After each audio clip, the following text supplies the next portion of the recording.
வேடன்கிட்ட மாட்டின பறவை ஒன்று சொல்லுது, நீ என்னை விட்டுட்டேன்னா நான் உனக்கு 3 அறிவுரை சொல்கிறேன். நான் உன் கையிலேருந்து பறக்கும்போது மொதல் அறிவுரையும், மரக்கல்லையில் உட்காந்தப்புறம் 2வது, அங்கேருந்து பறக்கும்போது 3வது சொல்கிறேன், என்னை விட்டுட்டியா அப்படின்னு கேட்குது.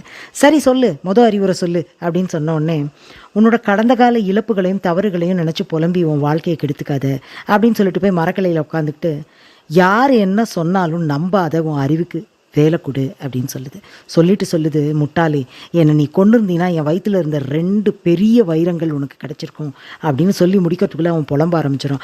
ஐயோ, எனக்கு முன்னையே தெரியாமல் போயிடுச்சே, தெரிஞ்சிருந்தா 2 வைரமும் எனக்கு கிடச்சிருக்குமே, போச்சே என்ன பண்ணுறது, சரி 3வது அறிவுரையாவது சொல்லு, அதாவது எனக்கு யூஸ் ஆகுதான்னு பார்க்குறேன் அப்படின்னு சொல்கிறான். ஆமாம், உனக்கு மொதல் அறிவுரை என்ன சொன்னேன்?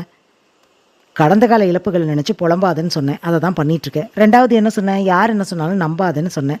என் வயிற்றுல 2 வைரம் இருக்குதுன்னு சொன்னால் அதையும் நீ நம்புற. நானே குட்டி பறவை, எப்படி என் வயிற்றுல பெருசாக 2 வைரம் இருக்கும்?